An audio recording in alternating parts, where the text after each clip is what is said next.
कोटीवरून वाढून 45,892 कोटी रुपये दाखवलेली आहे.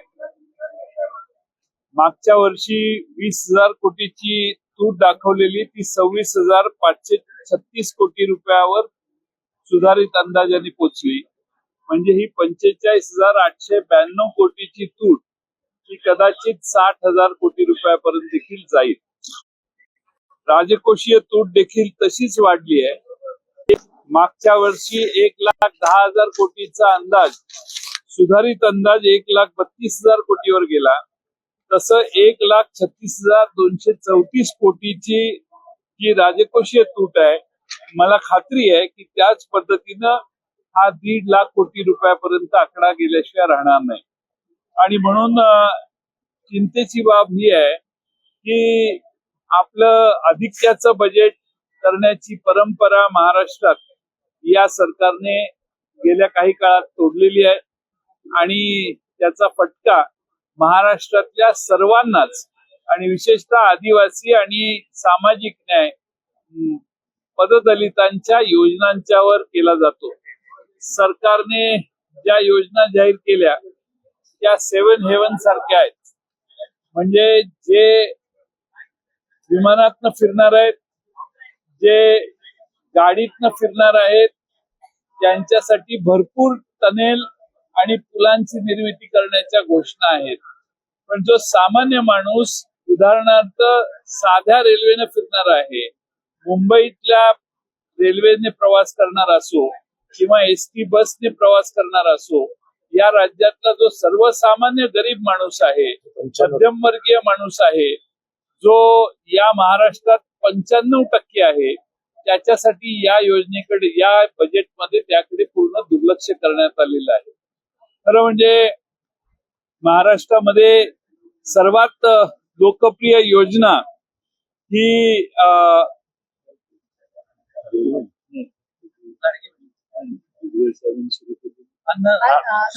शिवभोजन योजना. त्या शिवभोजन योजनेचा कुठेही उल्लेख केला नाही. शिवभोजन योजना बंद करण्याचा दृष्टिकोन सरकारचा दिसतोय अशी आमची शंका आहे.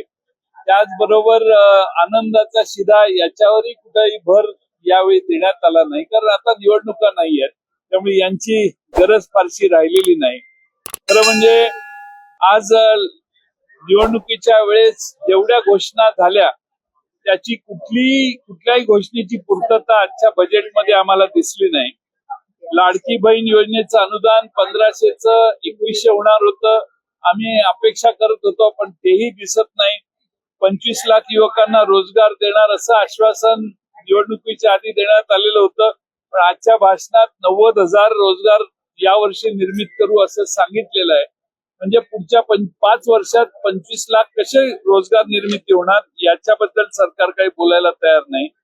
केंद्र सरकारने सामान्य माणसाला ज्या पद्धतीने आधार देण्याचा करण्याचा प्रयत्न केला, राज्य सरकारने तोही आधार काढून घेतलेला दिसतोय. 4 चाकीवर कर वाढवून मुद्रांक शुल्कातही वाढ केलेली आहे, ज्याच्यामुळं महाराष्ट्रातल्या सामान्य माणसाला त्याचा फटका बसणार आहे. प्रत्येकाला स्वतःसाठी घर पाहिजे असतं, पण मुद्रांक शुल्क मध्ये वाढ करून त्या मुद्रांक शुल्क त्याच्याकडून त्याच्या खिशातनं सामान्य माणसाच्या जास्त पैसे घेण्याचा प्रयत्न सरकार करत आहे. महागाईच्या बद्दल सरकारने कोणतीही कारवाई केलेली नाही आणि लाडकी बहीण योजनेसाठी 36,000 कोटीची तरतूद करण्यात आली असं सांगण्यात आलं. मागच्या वर्षी 33,000 कोटी रुपये खर्च झाले.